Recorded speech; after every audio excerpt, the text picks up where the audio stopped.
A milestone moment for all fountain pen fans. Acquiring a Montblanc 149 is a special achievement given the history and significance of this pen.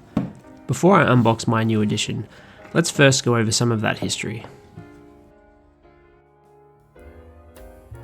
Montblanc was founded in Germany in 1906, their name coming from the tallest mountain in Europe. The white snowcap on the cap of every Montblanc pen is meant to represent the white snowcap of that mountain, and the 4810 on their nibs represents the mountain's height in metres. In 1924, Montblanc introduced a new line of pens, the Meisterstück line, or Masterpiece in English. This was intended to be the company's first tier, top quality range of writing instruments. The 149 was introduced in 1952, with the 1 standing for the top product line, Meisterstück, 4 referring to the filling mechanism, with 4 being piston fillers, and the 9 relating to the size of the nib. I ordered my 149 with gold trim and with a medium nib. The first thing that struck me was the size of this pen, or more so the thickness of it. My oversized Meisterstück SD is a tad longer, but the 149 makes my Pilot Custom 83 feel quite thin. The size of the nib is something I really love with the 149. It gives great proportions for the large cigar-shaped barrel to be paired with such a large nib. The nib is much larger than both the Meisterstück and the Pilot. Speaking of the nib, we have here a 2-tone 18-karat gold nib with the 4810 Montblanc logo and the gold content on the nib. The 149 is a piston filler, which is my preferred filling mechanism. I did buy a bottle of the Montblanc Burgundy, but decided instead to fill my 149 with diamine ancient copper.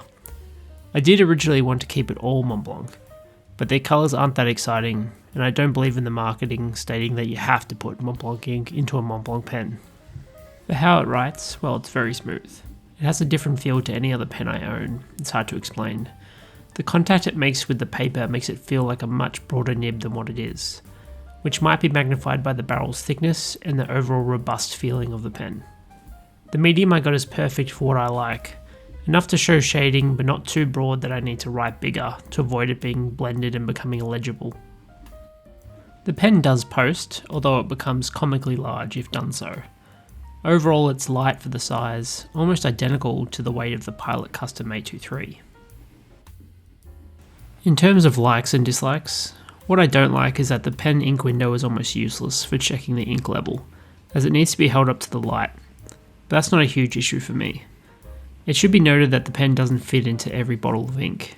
For instance, my Diamine Ancient Copper is a 30ml bottle, and the pen doesn't fit. It will fit into the larger 80ml Diamine glass bottles, however.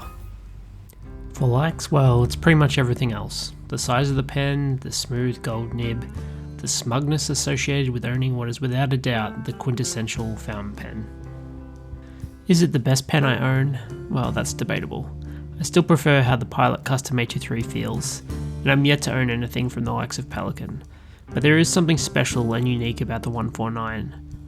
I would love to try a vintage 149 also. As always, if you have any queries let me know, otherwise thanks for watching, and goodbye.